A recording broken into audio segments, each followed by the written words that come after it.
रहस्यमयी गड्ढे दिखाई देने लगे। इन्हीं गड्ढों से अनगिनत भयानक मॉन्स्टर बाहर निकल आए। हैरानी की बात यह थी कि गोलियां और हथियार भी उन पर कोई असर नहीं कर पा रहे थे। सिर्फ 1 महीने के अंदर ही करीब 95% इंसान मारे जा चुके थे। लेकिन एक अजीब बात सामने आई, ये मॉन्स्टर कभी भी 2000 मीटर से ऊपर की ऊंचाई पर नहीं जाते थे। इसीलिए जो लोग पहाड़ों की ऊंचाई पर थे वही किसी तरह जिंदा बच पाए। मॉन्स्टर्स की तबाही के 3 साल बाद बचे हुए लोगों का एक समूह फ्रैंक पहाड़ों पर रहने लगा, जहां ऊंचाई बहुत ज्यादा थी। वहां चारों तरफ चेतावनी वाली सीमाएं बनाई गई थीं, ताकि कोई भी गलती से नीचे न उतर जाए, क्योंकि 2000 मीटर से नीचे जाते ही मॉन्स्टर हमला कर देते थे। धीरे धीरे लोग इस जिंदगी के आदी हो गए। उन्हीं लोगों में से एक था विन, जो अकेले ही अपने बेटे की परवरिश कर रहा था। लेकिन उसका बेटा फेफड़ों की गंभीर बीमारी से पीड़ित था। उसी इलाके में एक वैज्ञानिक महिला भी रहती थी, जिसका नाम नीना था। वो दिन रात नई नई गोलियों पर रिसर्च कर रही थी, ताकि किसी दिन इंसान मॉन्स्टर्स पर पलटवार कर सके। लेकिन अब तक कोई भी गोली उन मॉन्स्टर्स की खाल को भेद नहीं पाई थी। इसी दौरान विन के बेटे की हालत अचानक बहुत ज्यादा बिगड़ गई। पहाड़ों पर मौजूद मेडिकल उपकरण और दवाइयां लगभग खत्म हो चुकी थीं, इसलिए बच्चे की जान बचाना काफी मुश्किल था।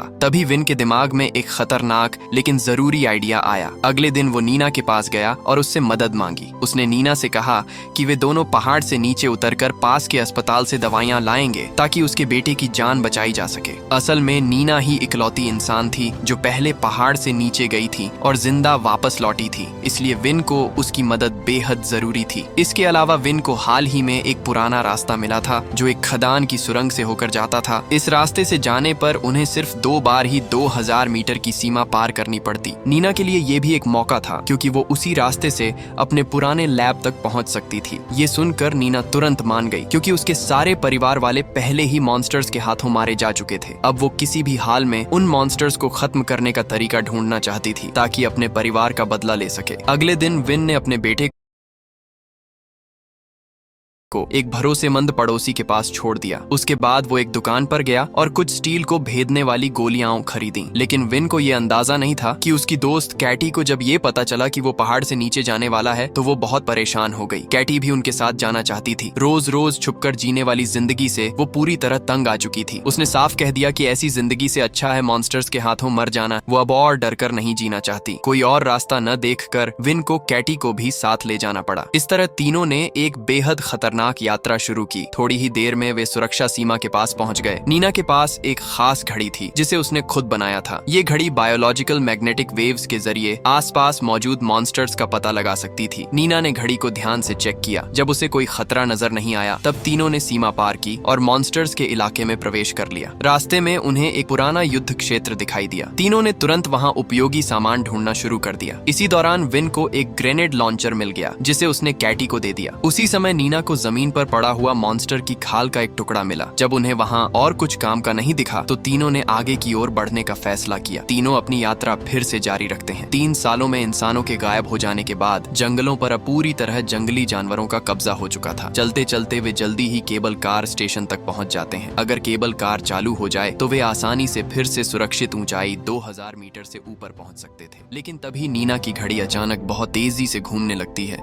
इससे साफ था कि कोई मॉन्स्टर पूरी रफ्तार से उनकी ओर आ रहा है। ये देखते ही विन तुरंत कंट्रोल पैनल पर चढ़कर केबल कार स्टार्ट करने की कोशिश करता है, जबकि नीना और कैटी मॉन्स्टर को रोकने की कोशिश करती हैं। दुर्भाग्य से केबल कार बहुत समय से इस्तेमाल में नहीं थी, इसलिए स्टार्ट ही नहीं हो रही थी। उधर मॉन्स्टर हर सेकंड और पास आता जा रहा था। हालात बिगड़ते देख कैटी ने एक ग्रेनेड दाग दिया।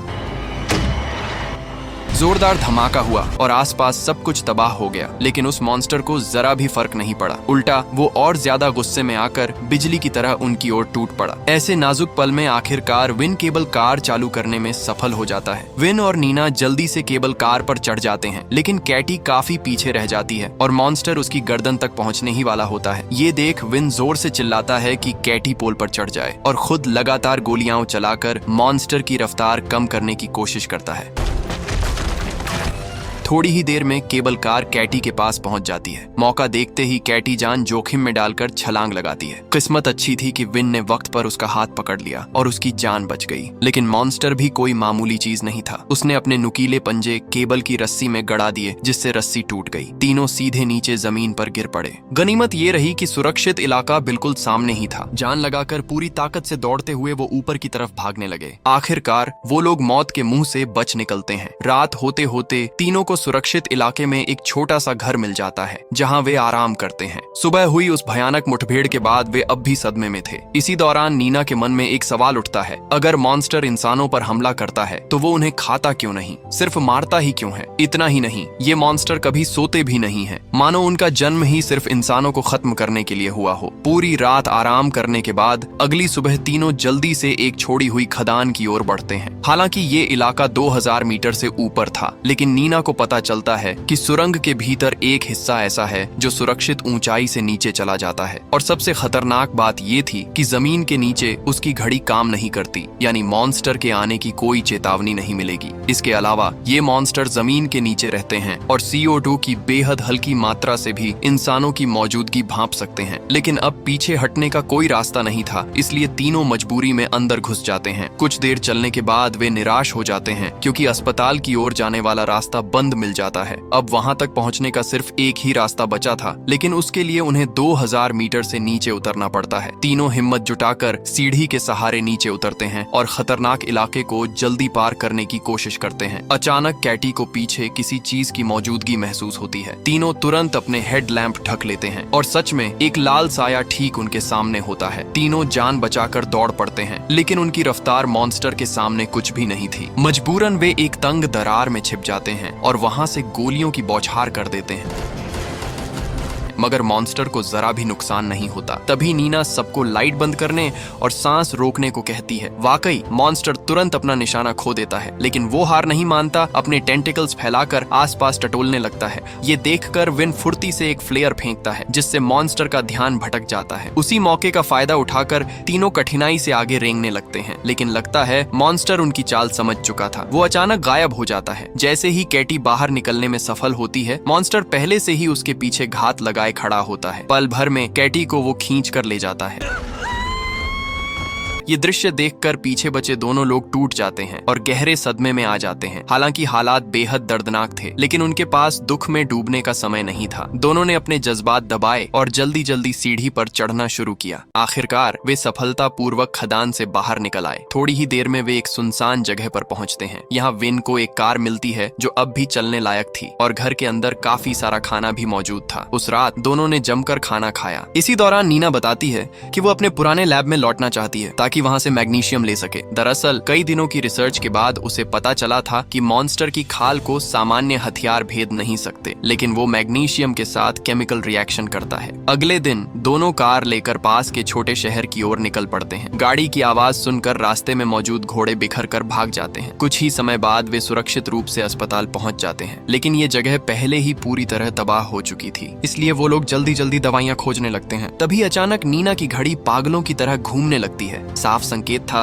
कि मॉन्स्टर पास ही है। अब देर करने का कोई मौका नहीं था। दवाइयां उठाकर वे बाहर की ओर भागते हैं, लेकिन मॉन्स्टर पहले ही वहां पहुंच चुका था। उसके अनगिनत टेंटिकल दीवारों को चीरते हुए उन पर हमला करने लगते हैं। घबराहट में दोनों रूफटॉप की ओर भागते हैं। तभी अचानक विन एक टेंटिकल में फंस जाता है। जानलेवा स्थिति में नीना फर्स्ट एड बॉक्स से एक कुल्हाड़ी उठाकर वार करती है। भले ही इससे मॉन्स्टर को चोट नहीं लगती, लेकिन अफरा तफरी में वो आखिरकार विन को छोड़ देता है। फिर भी अब उनके पास भागने का कोई रास्ता नहीं बचा था। तभी विन की नजर पास रखे गैस सिलेंडरों पर पड़ती है और उसके दिमाग में एक योजना आती है। जैसे ही मॉन्स्टर पास आता है, विन गैस सिलेंडर पर गोली मार देता है, जिससे जोरदार विस्फोट होता है और मॉन्स्टर हवा में उछलकर दूर जा गिरता है। जब वे उसे जमीन पर बेहोश पड़ा हुआ देखते हैं, तो नीना के मन में उम्मीद की एक किरण जागती है। शायद ये मॉन्स्टर अमर नहीं है। इसके बाद विन अपना वादा निभाते हुए नीना को उसकी पुरानी लैब तक ले जाता है। वहां पहुंचकर विन बाहर निगरानी करता है, जबकि नीना अंदर जाकर अपने टेस्टिंग का काम शुरू करती है। जल्दी जल्दी नीना ने गोट फैट को अलग अलग केमिकल्स के साथ मिक्स किया, फिर उस मिक्सचर को बुलेट पर लगाया और गोली चला दी। लेकिन मॉन्स्टर की स्किन पर तो जरा सी भी स्क्रैच नहीं आई। समय बहुत कम था, इसलिए विन ने नीना से कहा कि उन्हें तुरंत यहाँ से निकल जाना चाहिए, लेकिन नीना रुककर एक्सपेरिमेंट जारी रखना चाहती थी। उसने विन से कहा कि तुम पहले चले जाओ, क्योंकि उसकी कार पास ही खड़ी है। अगर एक्सपेरिमेंट फेल हुआ तो वो खुद ड्राइव करके निकल जाएगी। ये देखकर विन ने उसे रोका नहीं, क्योंकि उसे भी जल्दी से अपने बेटे के पास लौटना था। लेकिन चाहे नीना नीना रेशियो कितना भी चेंज करे, मॉन्स्टर की बॉडी को पेनिट्रेट करना पॉसिबल नहीं हो पा रहा था। नीना परेशान हो चुकी थी और उसी समय मॉन्स्टर भी उसके बहुत पास आ चुका था। तभी नीना की नजर पास रखी बैटरी पर पड़ी और उसे अचानक एक आइडिया आया। उसने तुरंत केमिकल में कार्बन ऐड किया और वही मिक्सचर बुलेट पर लगा दिया। दूसरी तरफ जब विन गाड़ी से वापस जा रहा था तभी उसकी कार का टायर ब्लास्ट हो गया। गाड़ी पलट गई। विन ने पूरी ताकत लगाकर विंडशील्ड तोड़ने की कोशिश की, लेकिन इस आवाज ने मॉन्स्टर का ध्यान उसकी तरफ खींच लिया। अब विन के पास भागने के अलावा कोई ऑप्शन नहीं था। वो पहाड़ की तरफ पूरी स्पीड से भागा और मॉन्स्टर उसके पीछे पीछे था। खुशकिस्मती से 2000 मीटर की हाइट सामने ही थी, लेकिन विन खुश भी नहीं हो पाया था कि चारों तरफ मॉन्स्टर्स ने उसे घेर लिया। उसने पूरी ताकत से गोलियां चलाईं,